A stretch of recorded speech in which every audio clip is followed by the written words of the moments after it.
Good evening and welcome to Channel 1 News Hour. Well, we do hope you're having a lovely day and are keeping safe at the same time.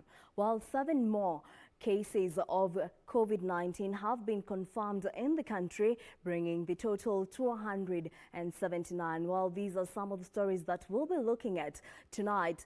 For now, we take a look at the highlights. This now brings the total number of those who have tested positive for the disease in the country to 179.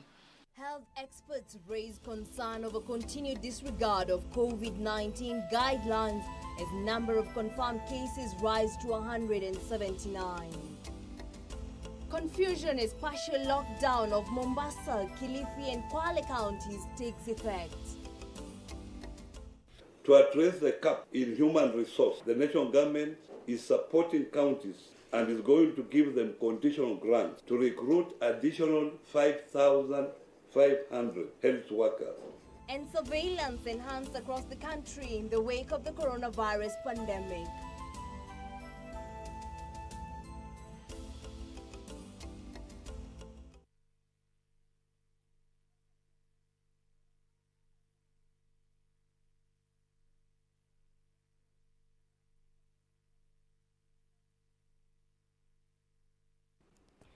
Welcome to the program. Our sign language interpreter this evening is Byron Abuli. My name is Jackie Wambiru. Now, to begin our broadcast, a total of 179 cases of coronavirus infections have so far been recorded in the country. This comes following a disclosure by the Ministry of Health on Wednesday that 7 more persons tested positive for the contagion in the last 24 hours. The ministry's Chief Administrative Secretary, Dr. Massimo Ngangi, however, noted that almost all the confirmed cases are mild. Amid claims that a number of lawmakers have tested positive for the virus, the ministry maintains that these reports remain unconfirmed. Nancy Okware has that report. Health Chief Administrative Secretary Massimo Ngangi confirmed a further 17 cases of COVID-19 on Wednesday. She says this discovery was made after tests were conducted on 305 people in the last 24 hours. 7 people have tested positive for the coronavirus disease. All the 7 are Kenyans. 4 of them have a travel history, 1 from Congo, 1 from the UK, and 2 from the USA. 2 of the cases emanated from our mandatory quarantine facilities, while 5 were picked up by our surveillance teams. According to the Ministry of Health, Nairobi is still leading in the number of confirmed cases, with 5 of the 7 confirmed hailing from the county. We have 5 of these cases having been tested in Nairobi, 1 in Mombasa and 1 in Uasin Gishu. The minister, however, appearing to pour cold water on reports circulating in sections of the media that 17 members of parliament had tested positive for the disease. We have no formal official reporting of these cases to the Ministry of Health.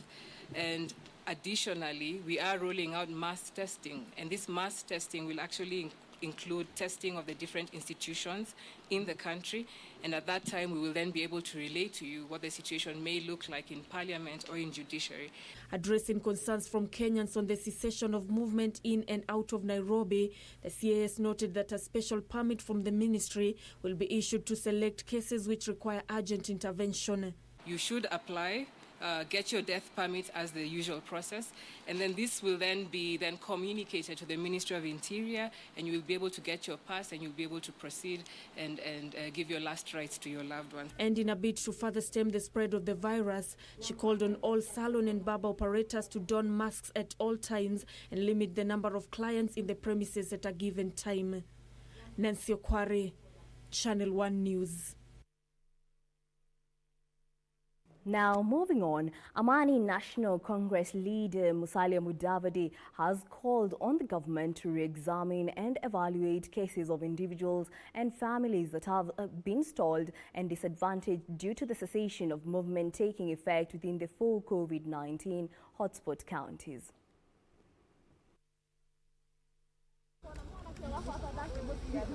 With the government restricting movement from the Nairobi metropolis, which has been identified as one of the COVID-19 hotspots, commuters have devised ingenious ways to beat the directive. Amani National Congress leader Musalia Mudavadi urging the government to re-evaluate cases of individuals and families that have been disadvantaged due to the restriction of movement within the 4 COVID-19 hotspot counties. I think there is merit in re-examining the cases of persons whose families have been stalled with potential harmful effects by the suddenness of this closure. This even as he urged Kenyans to adhere to the government's directive so as to curb the spread of COVID-19. The voices urging Kenyans to strictly follow the guidelines that have been given. This is good for us individually, for our friends and families, and for our country. And a directive that ordered the cessation of movement across the 3 coastal counties, Mombasa, Kilifi and Kwale, took effect Wednesday evening and is set to continue for the next 21 days in efforts to curb the spread of COVID-19. Meanwhile, Kilifi County security team has erected roadblocks in the region in efforts aimed at restricting movement in and out of Kilifi counties. Weka several roadblocks kwa Sabaki, River, na officers watakuwa check kila mtu akiingia pale, wana check. Na kama akubaliwa kuingia, tutamregesha pale ndakana aende. Hakuna mtu atakubaliwa kuingia Kilifi County na kutoka. This development coming as Wiper Democratic Movement leader Kalonzo Musyoka called on the government to set aside funds acquired from graft proceeds as well as monies donated by well-wishers to procure masks for all Kenyans and distribute them for free. I want to urge that every effort be made to make these masks easily available, because if you ask a border rider to buy one and buy for his passenger, is asking for too much, because that border is charging 50 shillings. Kalonzo is at the same time urging Kenyans to observe all government directives so as to curb the spread of coronavirus. And over 200 border operators in Thiwa are set to benefit from an initiative aimed at sensitizing on matters hygiene. It is very, very important that even them wash their hands, and also those passengers or potential passengers that they are waiting to carry home also wash their hands. So they are a central point when it comes to transportation in this sub-county. Elsewhere, Homa Bay County Commissioner David Kipkemei is calling on fishing communities operating in Lake Victoria to refrain from crossing territory boundaries during their fishing expeditions.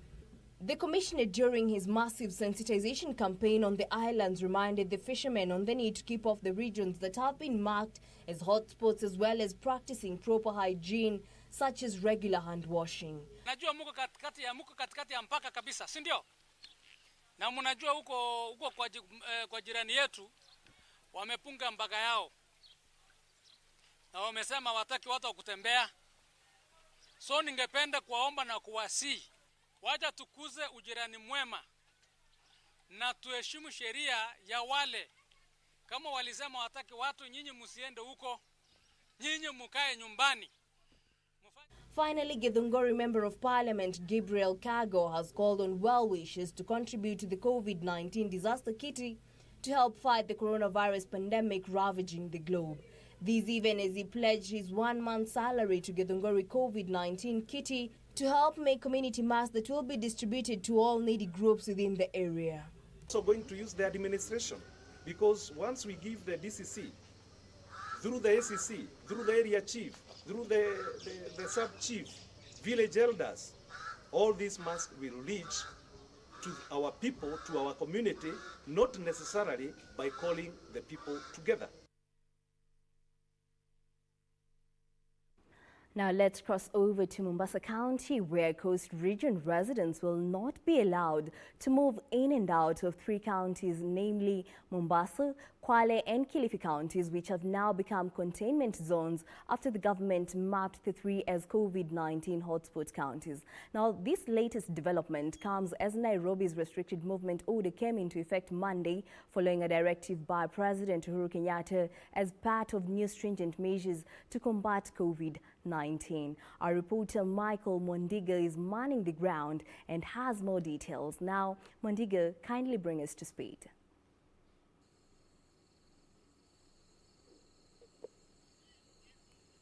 Good evening, Jackie Wambiri. Of course, you're coming to you live from Mombasa County. Of course, where I'm standing at the roadblock of Shanzu, which is dividing the two counties, the counties of Mombasa. Mombasa County is right on my left, and Kilifi County is is just on my right-hand side.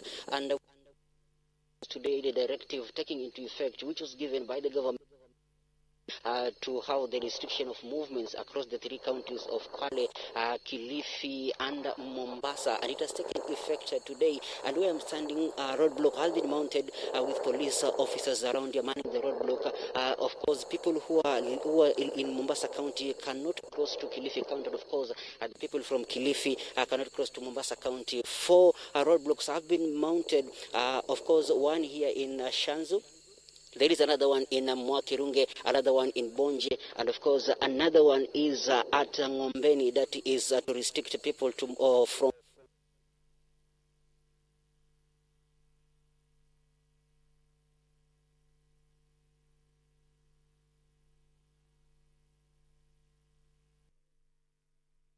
Well, we do apologize for that technical hitch. We shall try and reach out to Mondiga later on. Now, Senate Ad Hoc Committee on Coronavirus Disease is recommending taxation reprieve for health workers and landlords to allow the later lower the cost of house rents. Now, Committee Chairperson Johnson Sakaja says the committee is scheduled to hold a meeting with the National Coordination Committee on COVID-19 next week to deliberate on intervention measures, including distribution of food to the urban poor.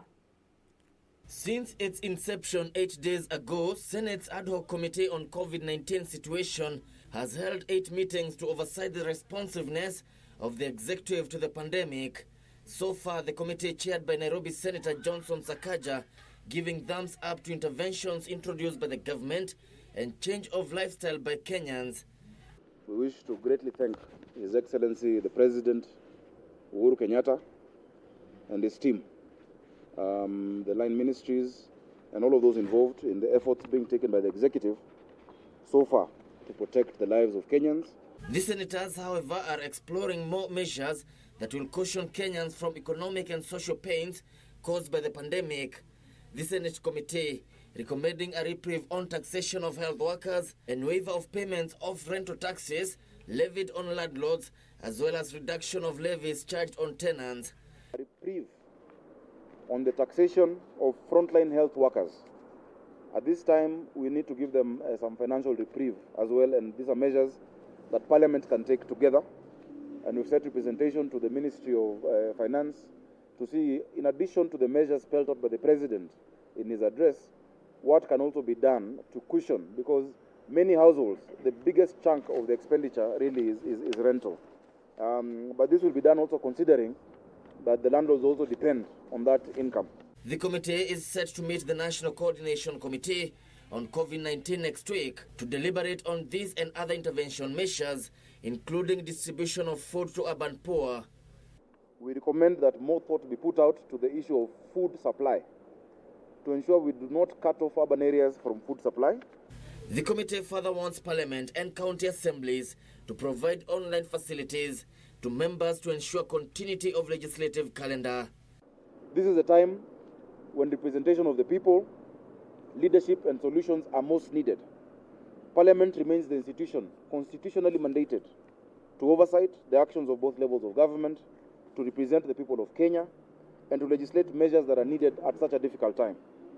Not being able to meet physically, as has been the case, should not curtail the constitutional rights of Kenyans to representation. Dismissing media reports that 17 MPs could have contracted the coronavirus disease, Senator Sakaja cautioned media and social media users against spreading fake news. Kevin Washira, Channel 1 News. Still on matters related to coronavirus, Council of Governors Chair Wycliffe Oparanya says the council plans to provide conditional grants to county administrations to enable them recruit additional medical staff to boost ongoing efforts to fight the coronavirus pandemic. Oparanya says the move set to be effected by 16th of April will ensure counties are adequately empowered to deal with cases that may be reported in their respective jurisdictions. Now, Council of Governors also wants the national government to provide personal protective gears to security personnel manning quarantine areas to reduce the risk of infections. With several counties having reported at least one case of COVID-19, I went to the treasury to look for money for counties. Council of Governors Chair Wycliffe Oparanya says the council has now shifted its focus to aiding the fight against coronavirus in counties. Oparanya says the council will facilitate counties to employ additional health workers to boost their capacity in the wake of COVID-19 outbreak. To address the gaps in human resource, the national government is supporting counties and is going to give them conditional grants to recruit additional 5,500 health workers in different cadres to post manpower at all health facilities. As I talk now, county public service boards are carrying out recruitment of this staff to report to their workstation by 16th April 2020.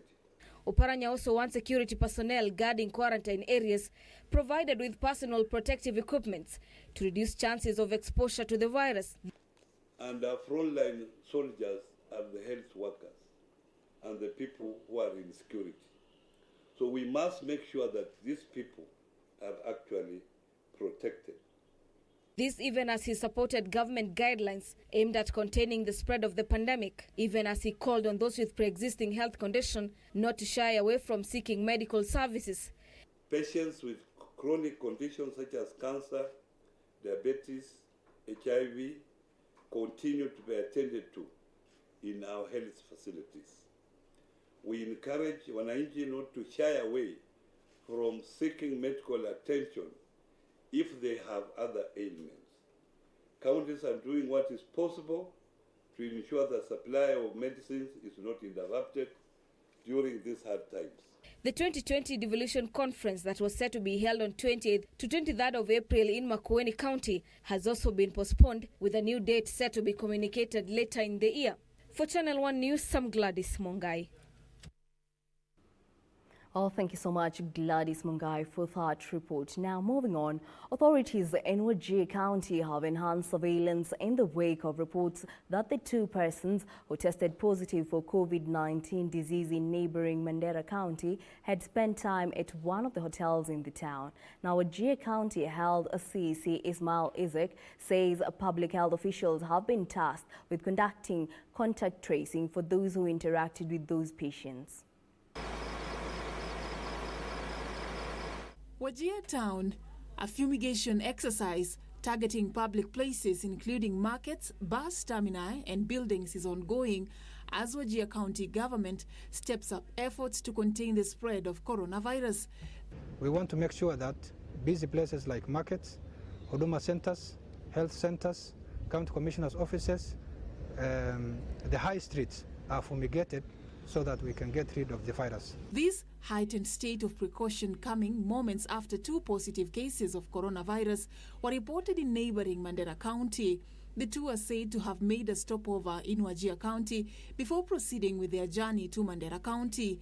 Wajir County Health CEC Ismail Isaac has said that the county remains on high alert, with two teams of public health officials now tasked with conducting contact tracing for those who interacted with those patients in Lehelei and Kutulo areas.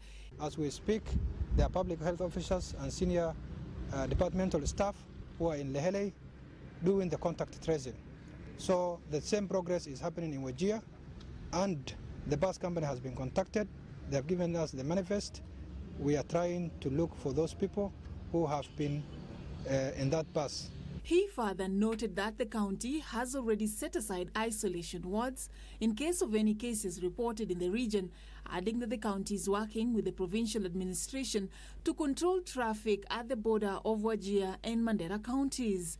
We might opt to put a restriction at Mandera Wajir borders, but that will be taken up by the County Emergency Response Committee, chaired by the County Commissioner and His Excellency the Governor. This even as area residents called on the county government to double its efforts to contain the spread of the disease.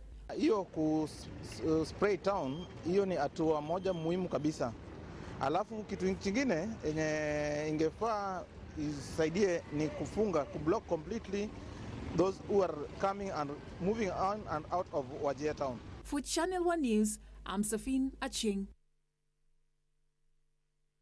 Now let's cross over to Mombasa County, where our reporter Michael Mondige is on standby, where the coast region residents will not be allowed to move in and out of the three counties, namely Mombasa, Kwale and Kilifi, which have now become containment zones after the government mapped the three as COVID-19 hotspot counties. Now Michael Mondige is at a roadblock at Shanzu, and Michael, kindly give us more details on the situation on the ground.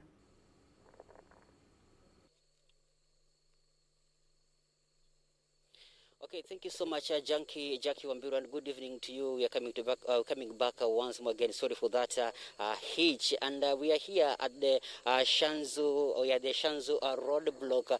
This roadblock divides the two counties. That is Mombasa County on my left, and of course Kilifi County on my farthest right.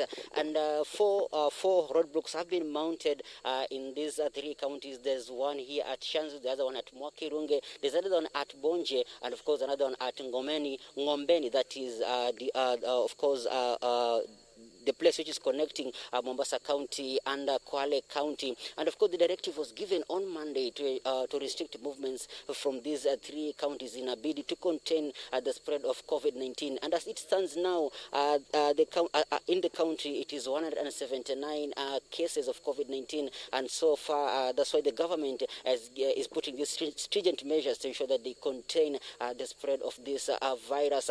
And earlier on, County Commissioner of Mombasa, that is Mr. Gilbert Kitio, has reiterated that it is only those who are in essential or enlisted in essential services who will be allowed past these roadblocks, and of course others on emergencies, that is of course if they get a proper documentation, of course to pass across these road blocks. And of course at the moment as this is happening, right behind me, of course there are police officers who are manning at these roadblocks. And something to note is that the Mombasa Regional Police Commander, that is Mr. Rashid Yakubu, is now in a surveillance room, of course, seeing what is happening on all the roadblocks, of course, confirming to us a while ago that they have seen KBC reporters in between or just meters from this roadblock. Of course, that's something to show that this thing is being monitored digitally in this country. This is what we have for now. Jackie Wambiru, back to you, Michael Mondiga from Mombasa County. Thank you so much, Michael Mondiga there, coming live from Shanzu in Mombasa County, giving us a brief of what is happening on the ground, stating that there are various roadblocks erected, one in Makupa Causeway, another in Nyali Bridge, another one in Shanzu, Mtopanga, along the old Mombasa Malindi Highway and the Likoni Channel. Well, now moving on to other matters, with the COVID-19 pandemic having claimed over 82,000 lives and infected over 1.4 million people across the globe, a spot check across the Central Business District indicate that many Kenyans are adhering to directives issued by the government meant to contain its spread in the country. Now, proprietors of supermarkets have, however, moved to implement the directive on having those accessing the facilities wear masks, with those failing to don them turned away. Now, Beatrice Gitonyengetich brings us this report.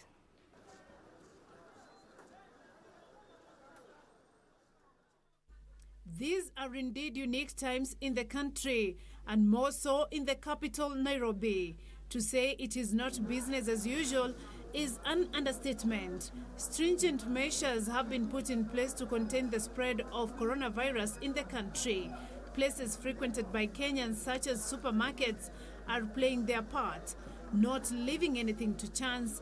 These retail outlets are keen to ensure that everyone intent on shopping is donning a mask.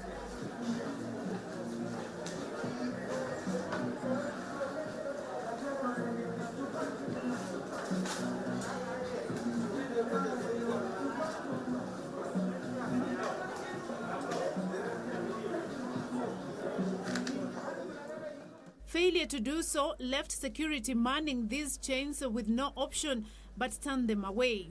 Border operators are also playing their part.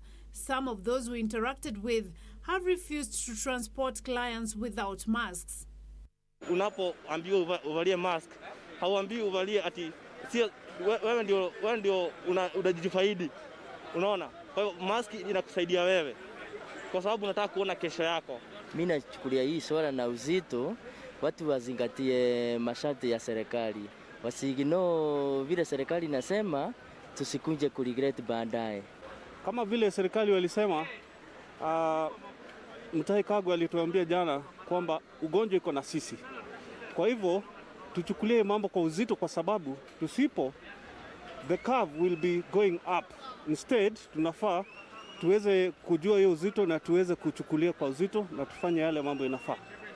In the streets, people are being sensitized to wear masks at all times. Nimesema mtu hana mask hata oga hapa tena. Kila mtu afae mask. Juu akikuja kuoga hiyo mihewe yake ananiletea. Others have gone out of their way to pass this message to all who find themselves in public places, even as public distancing is encouraged. Samson Waithaka is one such person.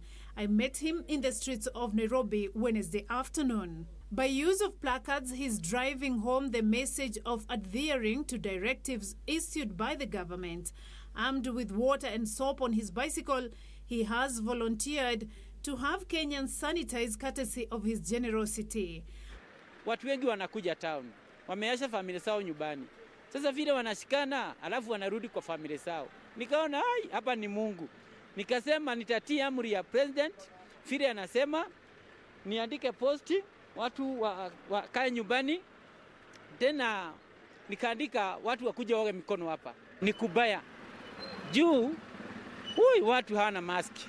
President anasema, Minister ya Health inasema, lakini watu hawana mask. Albeit these efforts, a number of Kenyans appear to have taken this pandemic casually. This group, for instance, is acting as if it's business as usual. They simply remain exposed to the invisible contagion. Even with the government putting stringent measures to stem the spread of coronavirus in the country, one of the measures being wearing masks while at public places, many of the Kenyans are not taking these measures with the seriousness it deserves. It leaves one wondering whether they understand the magnitude of the pandemic at hand. Reporting for Channel 1, my name is Beatrice Gatonyang-Etich. Oh, thank you so much, Beatrice Gatonyang-Etich there. Now, still on matters related to COVID-19, the cost of basic commodities within the city continue to rise in the wake of the coronavirus pandemic that has seen the government adopt drastic measures meant to contain its spread.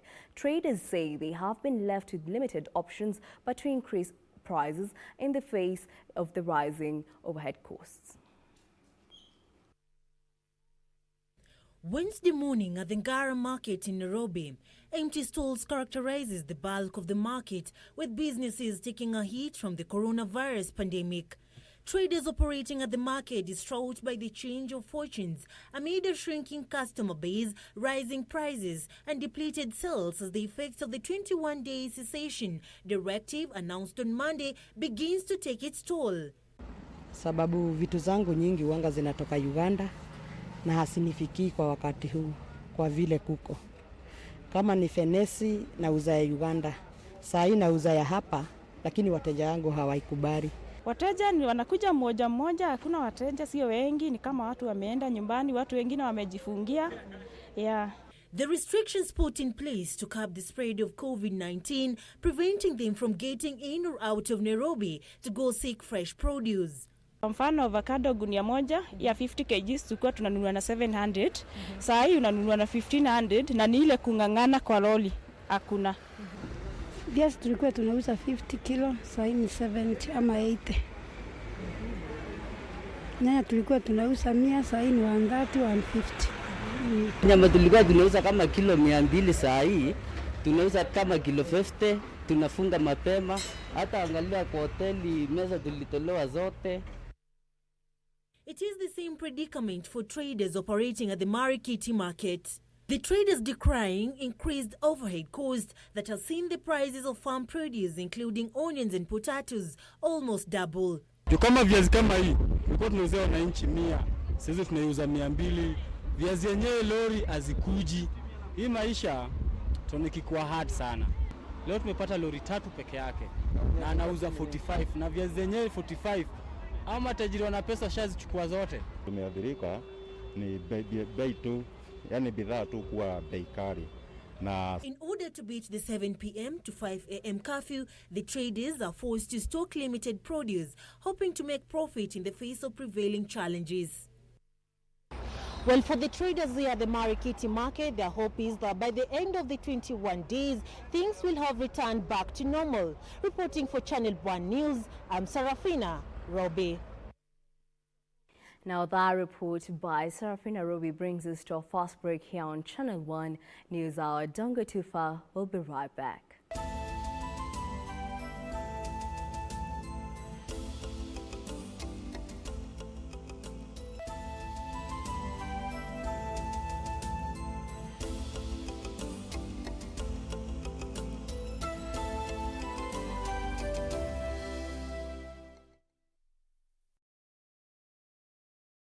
Dad has not been feeling well for a long time. He has become so weak, we can't play together. Why are you refusing to go to the hospital? I told you there is no way you'll know if it is TB or not if you do not go and get tested. If by any chance you find out that you have TB, you'll get the treatment for free from any hospital. All the tests are free. All the medications are free. Are you waiting to infect your family so that you can go to the hospital? Don't wait till it's too late. TB is preventable, treatable, and curable. What has been your greatest challenge as a parent during the ongoing COVID-19 pandemic situation? As we wait for the pandemic to be over at home, COVID-19 has given us an opportunity to reconnect with our children. Join Nakada during Good Morning Kenya Breakfast Show as we discuss positive parenting. Remember, parenting is all about you.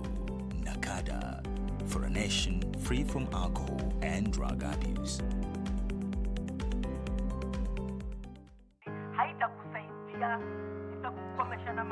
Trust me, she's going to pray for your demons.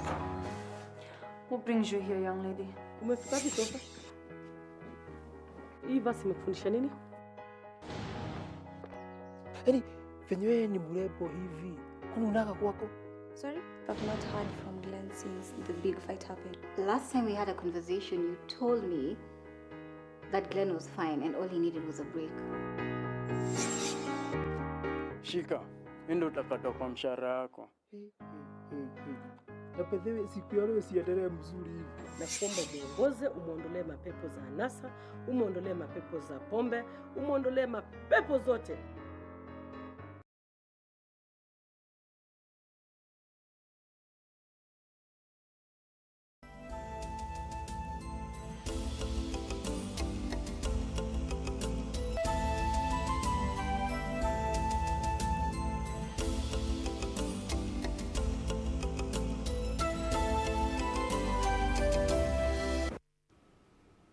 Welcome back. Now let's continue with our coverage where the COVID-19 pandemic has hit the economy hard, with some employees being forced to take salary cuts while others have been placed on forced leave. Families that were earlier surviving on 2 incomes having to adjust to a new reality, with pressure piling on couples as they try to fed for their families. Now, Channel 1's Caroline Kimau engaged a mental health expert on the need for open communication in marriage to navigate through tough times. Thank you so much for your time. My name is Caroline Kamau. Today we continue with the conversation of mental wellness, and we will delve into relationships. With us again is John Odegi. John Odegi is a counseling psychologist, and he'll help us with this conversation. At a time when COVID-19 pandemic has struck the entire world, relationships are strained. Let's just talk about couples and marriages and how best we can be able to navigate at this very, very difficult time for most Kenyans. Let's take a look at communication and just how important it is for couples now to communicate, have a proper communication at this particular time. At times, what's really coming out strongly, especially now when we are in our in our homes, I think it would be so challenging to communicate if we had other previous issues which are still pending to be sorted. But either way, I don't think it's what you say. It's how you say it that really matters. Because you find that in most communications, in partners, you find that they might want something or they might want you to do something. But the question is, they lose it in how they say it. So I think it's important for us to relook at how we say things. So we need to listen more, and we need to also to look at the how of the things that we say to our partners. Yeah. Another big one, of course, now we've had layoffs in certain organizations, pay cuts are coming, and nobody knows what will happen in the future. Finances in relationships, and I know there are arrangements in marriages where some men take on the bigger role, the bigger financial role. But now here comes a situation where maybe a man has been laid off. Just how best do couples deal with finances in relationships? The partner who has probably lots of finances, or who finances are probably so many things in the relationship, has a lot of say or power in the relationship. But the question is, the moment probably the man loses his finances, probably even having a say in the relationship also comes down, because you find that now that focus, the power shifts towards the woman. So the question is, what is this man busy saying in his mind? So we need to sit down and just negotiate on how we can support each other in an empathetic manner. So it's not a time whereby now probably the other partner will take advantage of, like, hey, you know what, I have a bigger say now because I'll be taking care of most of the finances in the relationship. I think it's a time for us to sit down and just negotiate on how we can balance things in the relationship when it comes to finances. And also, let's not also leave our kids behind. Kids also have a say. Let's also explain to them in ways that they can understand that, you know what, right now we have limited finances and we have to do away with some other aspects of probably some other aspects of probably on things, some other luxuries. Exactly. Yeah. So we need also to make our kids understand that we might do away with some luxuries right now. So we need also to bring everyone on board in this communication. Yeah. You brought about kids and how important it is also to involve our kids in the decisions that are made moving forward. Yes. But normally, it's mothers, it's women who are left to take care of the kids. Yes. Here comes a situation where now the father also has to spend a lot of time at home. What happens now? It's very important for everyone to come on board and to support each other. I don't think kids only belong to mothers. Kids also belong to fathers. And that also brings to question our role modeling to our kids.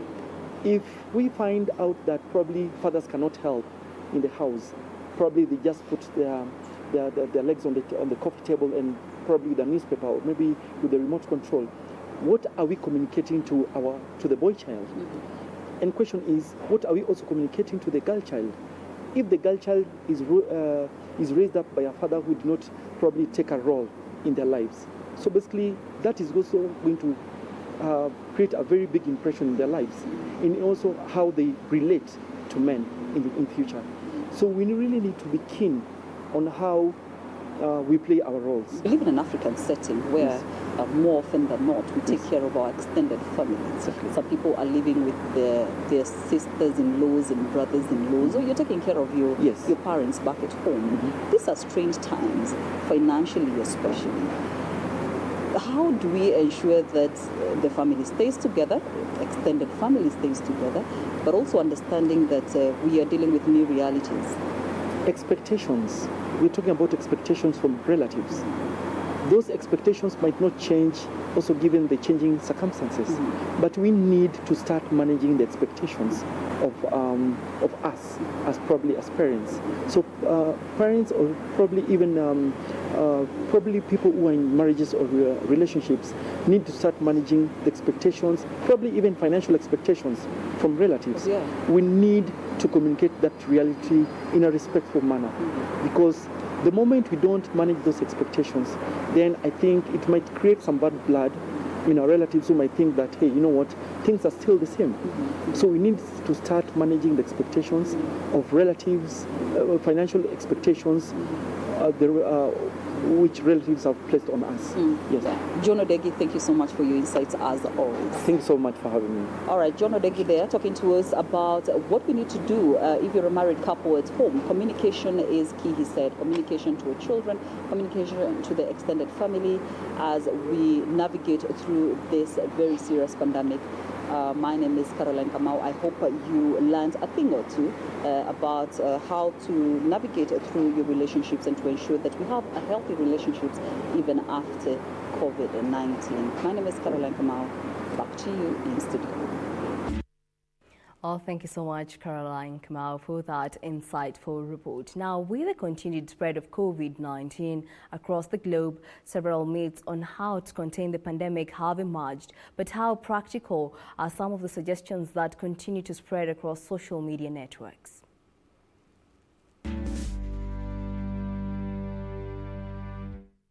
Efforts to combat the growth of SARS-CoV-2, which is the virus that causes COVID-19, have intensified in recent days. Quarantines, social distancing and observing high standards of hygiene are among measures that have remained at the heart of ongoing efforts. But does exposure to the sun or temperature higher than 25 degrees prevent its spread? According to World Health Organization, exposing one to sunlight does not prevent the coronavirus disease. You can catch COVID-19 no matter how sunny or hot the weather is. Countries with hot weather have reported cases of COVID-19. Heat and UV levels have not been proved to be nearly enough to kill the virus. To protect yourself, make sure you clean your hands frequently and thoroughly and avoid touching your eyes, mouth and nose. You can reach the Ministry of Health through emergency toll-free line 080 07 21 316 080 07 21 316 or through 0729 471 414 0729 471 414 and 0732 35 35 35 for more information.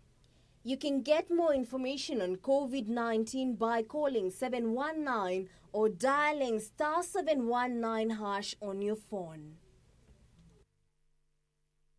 Now, on a separate matter, the Jubilee Party has welcomed a court order that suspended the impeachment of Kirinyaga County Governor Anne Mombi over the COVID-19 virus epidemic in the country. Kirinyaga County Jubilee Chair Muriithi Kang'ara says the move to impeach the government at the time the country is struggling to combat coronavirus pandemic was ill-advised. Details of these and other highlights in the County News Roundup. Kirinyaga County Jubilee Party Chairperson Muriithi Kang'ara, while welcoming a High Court decision that temporarily stopped the impeachment of Governor Anne Mombi, said the move by Kirinyaga members of County Assembly was not timely. Mambo ya Kirinyaga hii ya impeachment, sisi tumepongeza majaji wetu na vile mumefanya kulingana na watu wa Kirinyaga vile walikuwa wanaomba, na watu wa Kirinyaga tunaomba tukielekea Mount Kenya. At the same time, the Union of Kenya Civil Servants has appealed to the governor to recall 370 health workers who were sacked last year for participating in a strike. The 370 health workers who have been rendered jobless by sacking we are requesting the governor to be extremely considerate and bring them back to work. They are known for their experience and they are very experienced. They have been there for many years. Meanwhile, trouble is looming at Kinale Forest in Kiambu County as two groups fight for the control and ownership of land meant for cultivation. The two groups are said to have disagreed over who should control the plantation establishment and livelihood improvement scheme plots. Malilio yangu ni kuwakiria Kotobiko aigirie hii mambo, kwa sababu ukiangalia ile mashamba iko pande ile, ni sisi tumekuwa tukiconserve hii msitu, lakini tangu alete foresta mpya anaitwa Mwema, hii mambo ya msitu ni kuharibika, inaharibika. Ni sisi tulikuwa tunatuza hii msitu na tulikuwa tunaangalia sana msitu isiharibike. Elsewhere, residents of Madogo and Mororo in Tana River County are living in fear following the re-emergence of criminal gangs.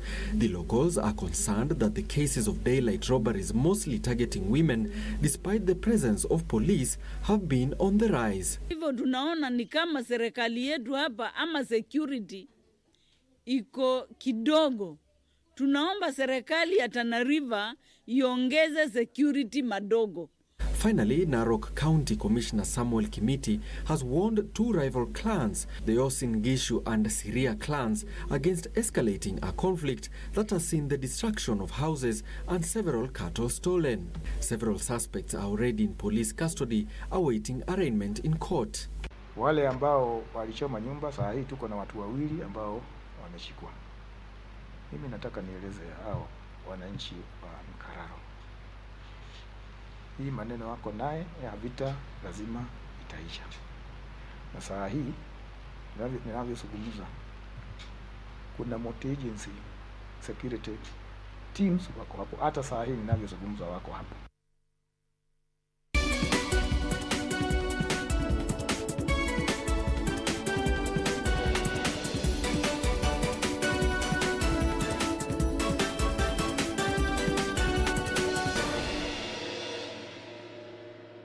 Hello and welcome. It's time for business with me, Alan Aoko.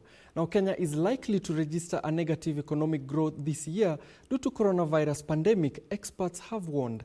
Alikan Sachu says with disruptions in export sector, declining tourism numbers and low diaspora remittances, growth will be dismal even as official projections show a 3% contraction this year. The Kenyan economy is now starting to feel the impact of the coronavirus pandemic. But up to this point, two things are clear.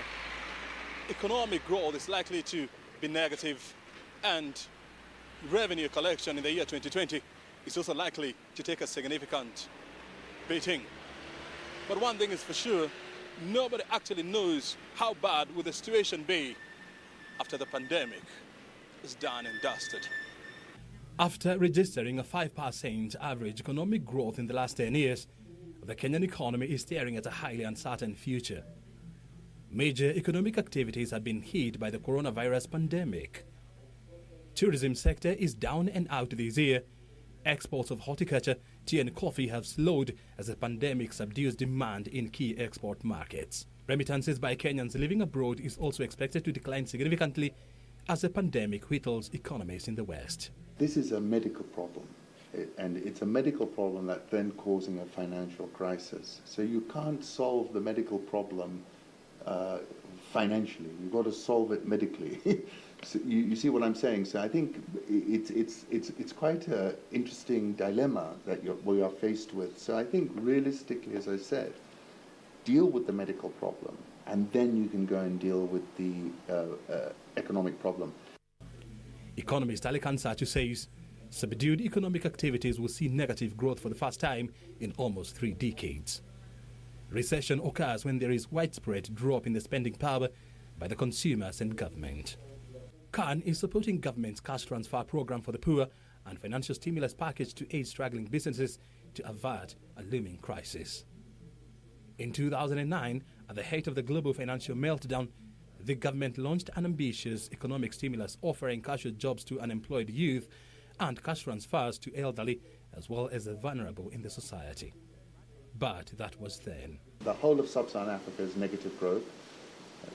Nigeria and South Africa are the biggest. They're both going to be -4%, -5%. I think, we'll be -2% to -4%. And frankly, that will be a good result, as far as I can see, given the situation that we're finding. I mean, you know, I called it a hard stop. And is also urging the government to renegotiate loan repayment schedule with lenders to avoid a debt default.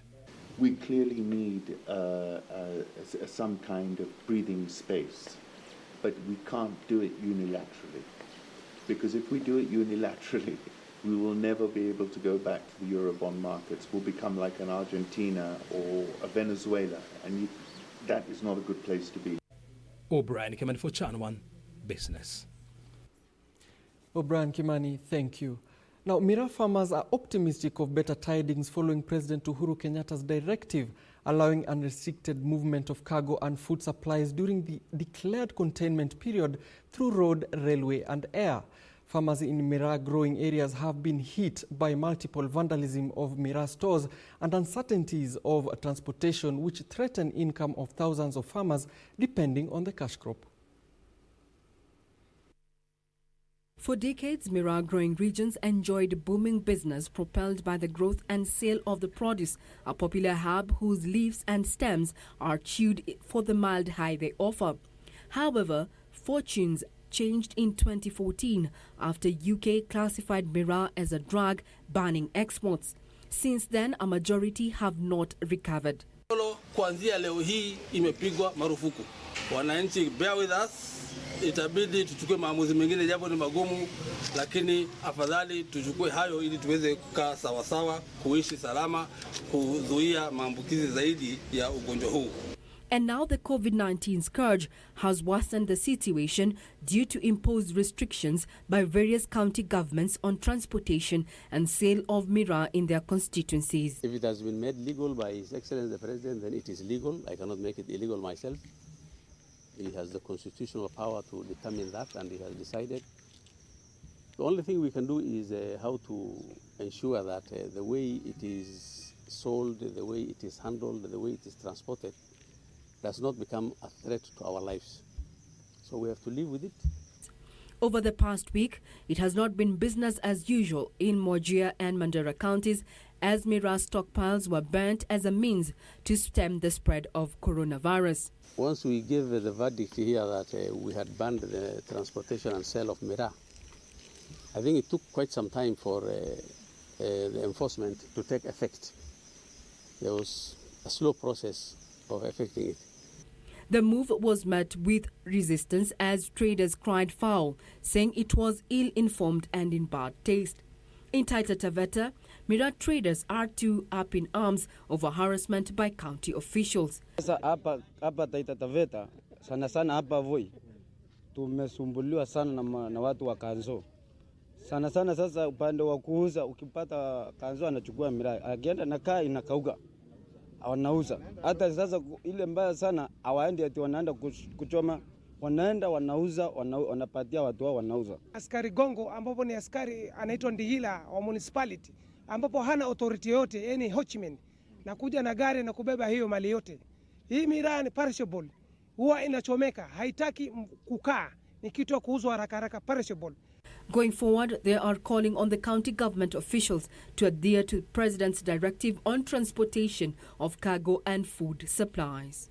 Sasa leo hii tunataka tuambiwe wazi kinagaubaga serikali kuu na serikali ya county ni ipi kubwa.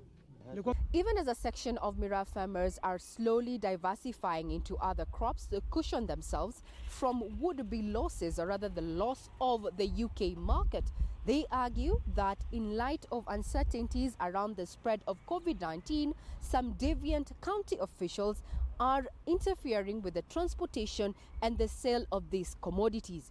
They want the government to rein in on such and cushion them from imminent losses. I'm Regina Manyara-Gitao reporting for Channel 1 Business. Elsewhere, fishermen in Lamu County are staring at unprecedented losses due to restrictions on fish exports to Asia and closure of hotels at the coast.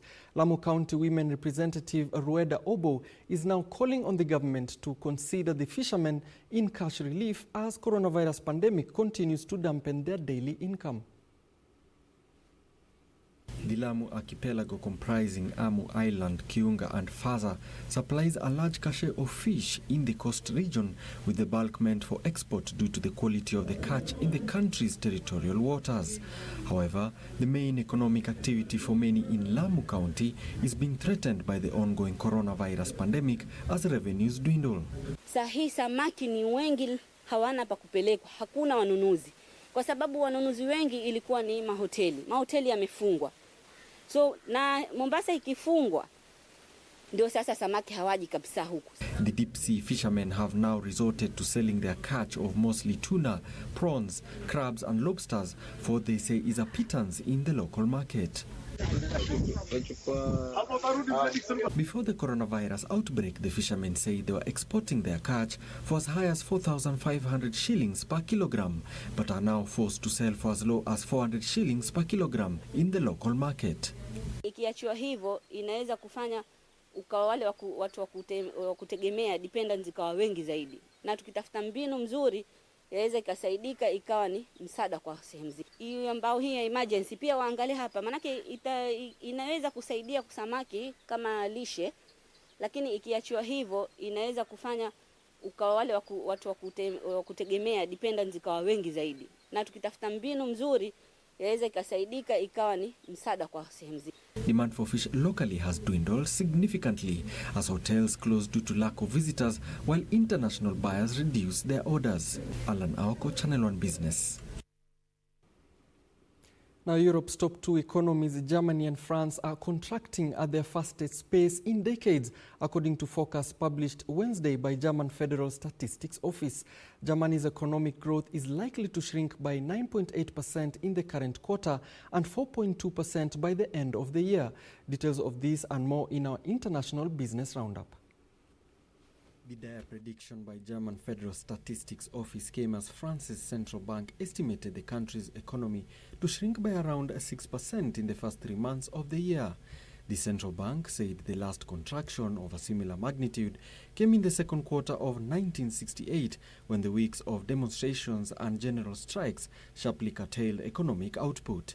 Evidence of a severe recession in Germany and France is more bad news for the other European countries, such as Italy and Spain, that have been the hardest hit by the pandemic and are suffering even greater economic fallout. Elsewhere, British multinational groceries and general merchandise retailer Tesco has said that most food will still need to be purchased in-store amid the coronavirus pandemic. The supermarket giant says it was not able to meet demand as more shoppers stay at home, despite the fact that it has increased its online grocery shopping capacity by more than 20%. It said in the first weeks of the virus, there was a significant panic buying, with sales up almost a third. Tesco said that had now subsided, with food stocks returning to normal. The chain also said it will continue to try and prioritize home delivery for the most vulnerable in society. The statement came as the chain reported a sharp fall in pre-tax profit for the year to the end of February, down almost 19% to $1.6 billion, largely due to restructuring costs. Meanwhile, the second largest airline in Europe in terms of passenger numbers, Lufthansa, is closing its Germanwings budget airline as part of a wider cutback driven by a decline in travel due to the coronavirus. The German airline said it would be decommissioning more than 40 aircraft, warning that it does not expect demand to return for years. It said it will also reduce fleets in its other businesses, which include Austrian Airlines, Swiss and Eurowings. Lufthansa's moves could be a hint of more drastic steps to come elsewhere.